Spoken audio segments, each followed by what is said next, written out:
Bonjour mes chers élèves, j'espère que vous portez tous bien.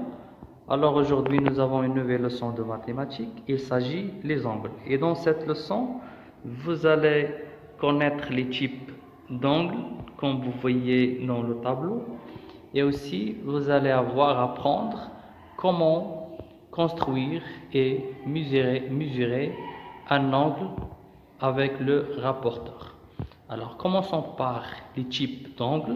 Nous avons 4 types dans le tableau. Commençons par le premier type, c'est l'angle droit, mesure 90 degrés, il s'appelle AOB ou bien BOA. Voilà la lettre O qui est sous le chapeau, c'est le sommet, et AO ou bien BO, c'est les demi-droites.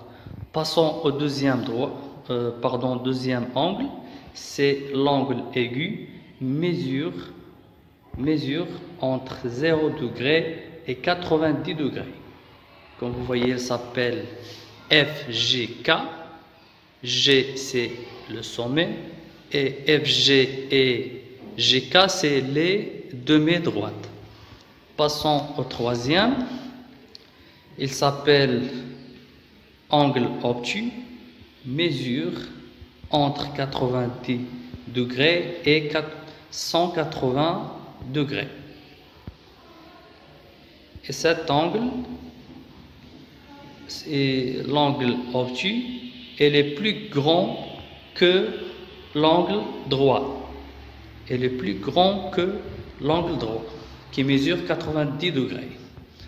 Il nous reste l'angle MON, il s'appelle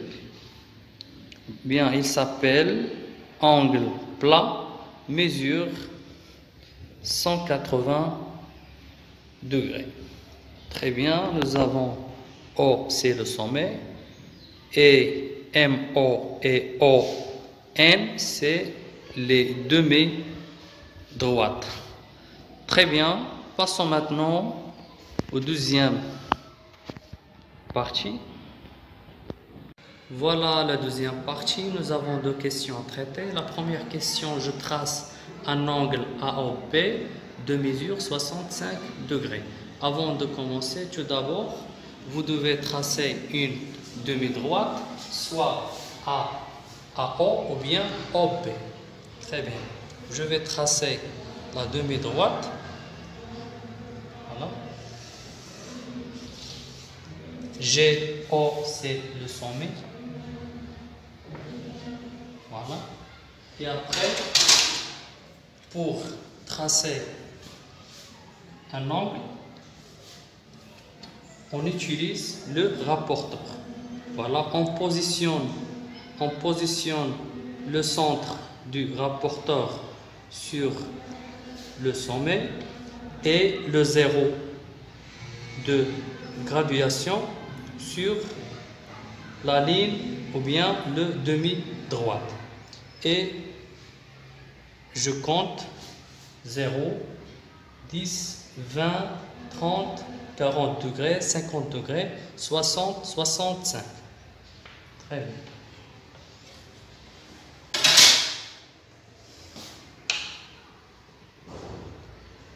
Voilà, j'ai maintenant mon angle AOB qui mesure 65 degrés. Très bien. Passons maintenant à la deuxième question. Je mesure l'angle suivant et je complète. Voilà, comme vous voyez, nous avons un angle.